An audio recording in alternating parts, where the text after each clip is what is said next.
सांगड़ में आवाज़ आगे कंदासीं। सांगड़ में वज़ीर आज़म पारां ऐलानियल अटे ते रमज़ान रिलीफ पैकेज शुरू न थी सघियो आहे। सांगड़ लाइ मुक़रर कणक जो 100 किलो वारियूं 1500 बोरियूं फ्लोर मिल्स खे न मिलण जो इंकशाफ थियो आहे। अटे ते वज़ीर आज़म शहबाज शरीफ रमज़ान रिलीफ पैकेज जो सांगड़ जे अवाम खे फ़ाइदो न थियो। सस्ते अटे जा स्टोर न लॻी सघिया। ज़रियनि मूजिबि सांगड़ ज़िले लाइ मुख़्तस कणक फूड डिपार्टमेंट फ्लोर मिल्स खे न ॾिनियूं वयूं आहिनि। सांगड़ में आवाज़ आगे कई पिया। सांगड़ में वज़ीर आज़म पारां ऐलानियल अटे ते रमज़ान रिलीफ पैकेज शुरू न थी सघियो आहे। सांगड़ लाइ मुक़रर कणक जूं 100 किलो वारियूं 1500 बोरियूं फ्लोर मिल्स खे न मिलण जो इंकशाफ थियो आहे।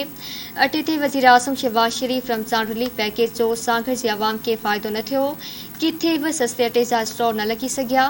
ज़रियनि मूजिबि सांगड़ ज़िले लाइ मुख़्तस कणक फूड डिपार्टमेंट फ्लोर मिल्स खे न ॾिनियूं आहिनि।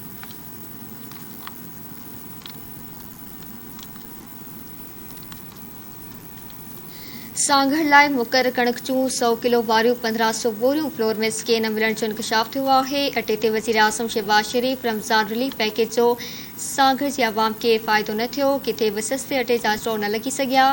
ज़रियनि मूजिबि सांगड़ ज़िले लाइ मुख़्तस कणक फूड डिपार्टमेंट फ्लोर मिल्स खे न ॾिनियूं आहिनि।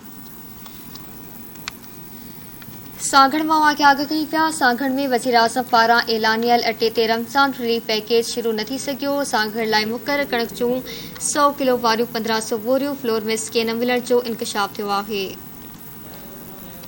सांगड़ मां तफ़सील मालूम कंदासीं सारंग वसाड़ खां। जी सारंग आगाह कजो। जी बिल्कुल तव्हांखे ॿुधायां त वज़ीर आज़म पारां ऐलानियल अटे जे रमज़ान रिलीफ पैकेज में सांगड़ में जेको आहे तव्हांखे ॿुधायां उहो शुरू न थी सघियो।